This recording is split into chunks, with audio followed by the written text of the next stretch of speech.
मुअज़्ज़ज़ सामीन, अस्सलामु अलैकुम।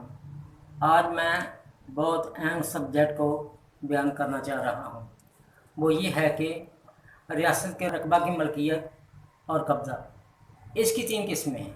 नंबर एक, ज़मीन की मलकियत का नज़रिया, यानी जिसने ज़मीन पैदा की है वो ज़मीन का मालिक है। और ज़मीन की विरासत का नज़रिया, यानी हज़रत आदम अलैहिस्सलाम की आल औलाद आपने हिस्सा विरासत की बराबर हक़दार है। यानी हज़रत आदम अलैहिस्सलाम की आल औलाद होने की वजह से इंसान को सिर्फ़ कब्ज़ा, तसर्रुफ़, इस्तेमाल और अपने हिस्सा विरासत का हक़ हासिल है। अब ज़मीन से मुतल्लिक़ रियासत का नज़रिया, यानी रियासत की जो भी ज़मीन होती है वो उस रियासत के शहरियों के लिए बराबर होती है। यानी हर शहरी अपनी रियासत के रकबे का बराबर हक़दार होता है। अब इसको चार सूत्रों में हम डिस्कस कर सकते हैं।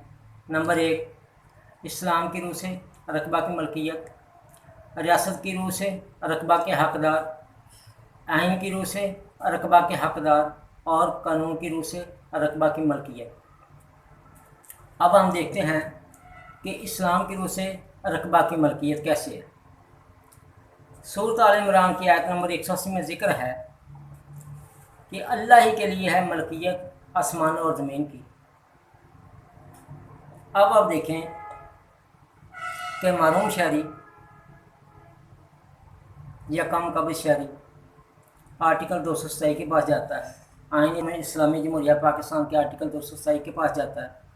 कहता है जी, कानून इंतकाल जायदाद 1882 की दफ़ा 54 एक ही शख्स के हक़ में मलकियत पर मलकियत मुंतकिल कर रही है।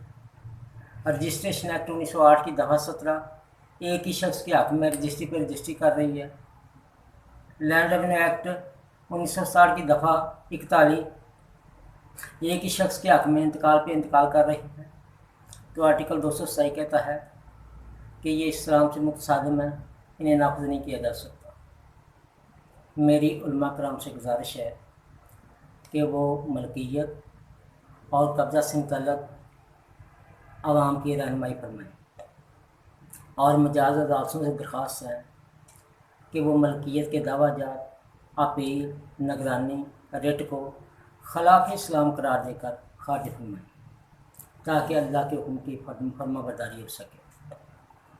अब देखते हैं हम कि रियासत की रूह से जो रकबा के हक़दार हैं वो कैसे हैं। अब देखें, कोई भी रियासत वजूद में आती है तो उसको वजूद में लाने वाले जो बानी होते हैं वो इस बात पे इत्तेफाक करते हैं कि वजूद में आने वाली रियासत का रकबा तमाम बानी और उनके वरसा के लिए बराबर होगा। अब रियासत के चार अज्ज़ा होते हैं।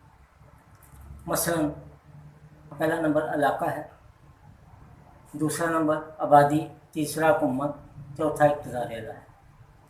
अब आप देखें, दो बातें बड़ी अहम हैं। आबादी और इलाका ये हुकूमत से पहले है, जबकि हुकूमत नुमाइंदा होती है। अब आप देखें कि इलाका जो होता है ये आबादी के लिए बराबर होता है। महरूम और कम काबिज शहरी रियासत के पास जाता है कि कानून इंतकाल जायदाद 1882 की दफ़ा 54 एक ही शख्स के हक़ में मलकियत पर मलकियत मुंतकिल कर रही है। और रजिस्ट्रेशन एक्ट 1908 की दफ़ा 17 एक ही शख्स के हक़ में रजिस्ट्री पर रजिस्ट्री कर रही है। लैंड रेवेन्यू एक्ट 1960 की दफ़ा 41 एक ही शख्स के हक़ में इंतकाल पर इंतकाल कर रही है। तो रियासत कहती है कि गैर बराबर रकबा रियासत की तारीफ से मुतसादिम होने की बुनियाद पर कालादम है। आइन का आगे देखते हैं कि आर्टिकल 23 क्या कहता है। आइन का आर्टिकल 23 कहता है कि मुझ में लफ्ज़ मलकियत इस्तेमाल नहीं हुआ, इसलिए आइन का आर्टिकल 23 इस्लाम के मुताबिक है।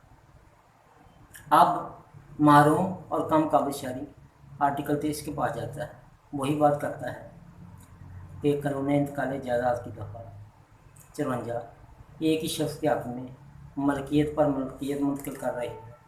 और रजिस्ट्रेशन एक्ट 1908 की दफ़ा 17 एक ही शख्स के हक़ में रजिस्ट्री पर रजिस्ट्री कर रही है। और लैंड रेवेन्यू एक्ट की दफ़ा 41 एक ही शख्स के हक़ में इंतकाल पर इंतकाल कर रही है। तो आर्टिकल 23 कहता है कि मुझ में लफ्ज़ मलकियत शामिल नहीं, اس لیے ملکیت سے متعلق قوانین آرٹیکل 8 سے متصادم ہونے کی بنیاد پر کالعدم ہیں۔ اب آرٹیکل 25 آرٹیکل 1 کیا کہتا ہے؟ کہتا ہے کہ ہر شہری قانون کے سامنے برابر ہے اور برابر تحفظ کا حقدار ہے۔ اب محروم اور کم قابل شہری آرٹیکل 25 آرٹیکل 1 کے پاس جاتا ہے اور کہتا ہے کہ قانون انتقال جائیداد کی دفعہ 53 ایک ہی شخص کے حق میں ملکیت پر ملکیت منتقل کر رہی ہے۔ رجسٹریشن ایکٹ 1908 کی دفعہ 17 ایک ہی شخص کے حق میں رجسٹری پر رجسٹری کر رہی ہے، اور لینڈ ریونیو ایکٹ کی دفعہ 41 ایک ہی شخص کے حق میں انتقال پہ انتقال کر رہی ہے۔ تو اب آرٹیکل 25 کہتا ہے کہ میں نے قوانین کو حکم دے رکھا ہے کہ آپ کے سامنے تمام شہری برابر ہیں اور برابر تحفظ کے حقدار ہیں۔ آپ کسی شہری کے حق میں زائد رقبہ رجسٹری انتقال نہ کریں، ملکیت منتقل نہ کریں، کیونکہ وہ کہتا ہے کہ زائد رقبہ کی ملکیت آئین سے متصادم ہونے کی بنیاد پر کالعدم ہے۔ اب باتیں ہیں ملکیت کی ثبوت کی طرف۔ مالک جائیداد کہتا ہے کہ جی میرے پاس اقرارنامہ بے ہے، میرے پاس بے نامہ ہے، میرے پاس رجسٹری ہے، میرے پاس انتقال ہے، اور میں ان دستاویز کی روح سے مالک ہوں۔ اور آرٹیکل 227 اور آرٹیکل 8 کیا کہتا ہے کہ خبردار آپ یہ ملکیت کا ثبوت بطور مالک کسی بھی عدالت میں پیش نہیں کر سکتے، کیونکہ یہ آئین اور اسلام سے متصادم ہونے کی بنیاد پر یہ تمام دستاویز یعنی کہ اقرارنامہ بے نامہ، رجسٹری، انتقال کالعدم ہے۔ آپ کسی عدالت میں بطور ملکیت کا ثبوت پیش نہیں کر سکتے۔ اب آپ دیکھیں کہ ہم آتے ہیں آرٹیکل 5 کی طرف۔ آرٹیکل 5 کیا کہتا ہے کہ ریاست سے وفاداری۔ ریاست سے وفاداری ہر شہری کا بنیادی فرض ہے۔ اب ریاست سے وفاداری ہے کیا؟ ریاست سے وفاداری کا مقصد یہ ہے کہ علاقہ سے وفاداری ہو، آبادی سے وفاداری ہو، حکومت سے وفاداری ہو، اور اقتدار اعلیٰ سے وفاداری ہو۔ اگر ان سے وفاداری نہیں ہے تو ریاست سے وفاداری نہیں ہے۔ آپ دیکھیں ریاست کی وفاداری کا ریاست کی تعریف کا تقاضا کیا ہے؟ ریاست کی تعریف کا تقاضا ہے کہ ریاست کا رقبہ ہر شہری کو برابر دیا جائے۔ اگر ریاست کا رقبہ آبادی کے لیے برابر ہے تو ریاست سے وفاداری ہے۔ اگر ریاست کا رقبہ آبادی کے لیے برابر نہیں تو غاصب کی ریاست سے وفاداری نہیں۔ اب متاثرہ شخص کسے کہتے ہیں؟ ریاست کے رقبہ سے محروم یا کم قابض شہری متاثرہ شخص ہوتا ہے۔ غاصب شخص کسے کہتے ہیں؟ محروم شہری کے سامنے قابض اور کم قابض شہری کے سامنے زائد قابض غاصب شخص ہوتا ہے۔ اب قومی مفاد کیا ہوتا ہے؟ اگر ریاست کا رقبہ ہر شہری کے لیے برابر ہے تو یہ قومی مفاد ہے۔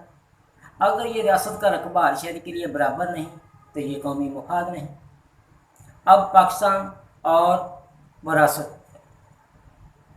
میرا یہ بہت اہم سوال ہے کہ اگر پاکستان ہمارے بزرگوں نے بنایا ہے، تمام پاکستانی شہریوں کے آباء و اجداد نے بنایا ہے، تو پاکستان کا رقبہ ہر شہری کے لیے برابر ہے۔ اگر یہ پاکستان کسی کو وراثت میں ملا ہے تو پاکستان کا رقبہ اس کی وراثت ہے۔ پاکستان کے رقبے کا دفاع، جب پاکستان کے رقبے کا دفاع آبادی کرتی ہے تو آبادی پاکستان کے رقبے کی برابر حقدار ہے۔ چند شہریوں کا قبضہ ناانصافی ہے۔ جب آئین اور اسلام کی روح سے کوئی شہری مالک ہی نہیں تو پھر بیچنے والا کون شخص ہوتا ہے؟ کاش کہ آپ کے علم میں ہوتا کہ مشترکہ غریب خاندان کے پاس 2 مرلے الگ جگہ نہ ہونے کی وجہ سے بہو کو طلاق ہو جاتی ہے۔ کاش کہ آپ کے علم میں ہوتا کہ کرایہ دار روزانہ کس کس اذیت سے گزرتا ہے۔ میرا منتخب نمائندوں سے یہ سوال ہے کہ کیا آپ نے پاکستان کے رقبہ کو تمام شہریوں میں برابر تقسیم کرنے کے لیے کوئی قانون سازی کی؟ میرا عدلیہ سے یہ سوال ہے کہ 1947 سے لے کر آج تک آپ نے کوئی ایک فیصلہ پاکستانی شہریوں کے حق میں دیا ہے جس کی روح سے ہر پاکستانی شہری پاکستان کے رقبے کا برابر حقدار ہو؟ میرا اسی طرح تیسرا سوال انتظامیہ سے ہے کہ کیا آپ نے پاکستان کا رقبہ تمام شہریوں میں برابر نافذ کیا ہے؟ میرا شہریوں سے سوال ہے کہ کیا آپ اللہ کے حکم کے تحت اور آئین کے تحت ریاست پاکستان کا رقبہ تمام شہریوں میں برابر تقسیم کرنے کے لیے تیار ہیں؟ بدقسمتی سے کسی بھی حکومت نے کسی بھی شہری کو रियासत के रकबा के हिस्से के दार के तौर पर रकबा किसी भी शहरी को नहीं दिया। मेरी राय के मुताबिक आपको सबसे पहले रियासत का रकबा तमाम शहरियों को बराबर देना चाहिए, इसके बाद सदका खराज करना चाहिए। इस तरह ज़मीन और ज़मीन से मुतल्लक़ या ज़मीन से पैदा शुदा जुर्म का खात्मा होगा। बसूते दीगर कानून बनाने वाले, तशरीह करने वाले, नाफज करने वाले थक जाएंगे, लेकिन जुर्म का खात्मा नहीं होगा, क्योंकि ज़्यादातर जुर्म का तल्लुक़ ज़मीन से है। अब मैं अर्ज़ करता हूँ कि जो साबका रजिस्ट्रियाँ साबका इंतकाल है, जब पाकिस्तान बना था तो पाकिस्तान के बनते ही साबका तमाम रजिस्ट्रियाँ तमाम इंतकाल मनसूख हो गए थे। अब ये रियासत के अदारों की जिम्मेदारी है कि वो हर शहरी को रियासत का बराबर रकबा दिलाएँ। उम्मीद है कि आप रियासत की मलकियत और कब्ज़ा से मुतल्लिक़ बातों को अच्छी तरह समझ गए होंगे। शुक्रिया।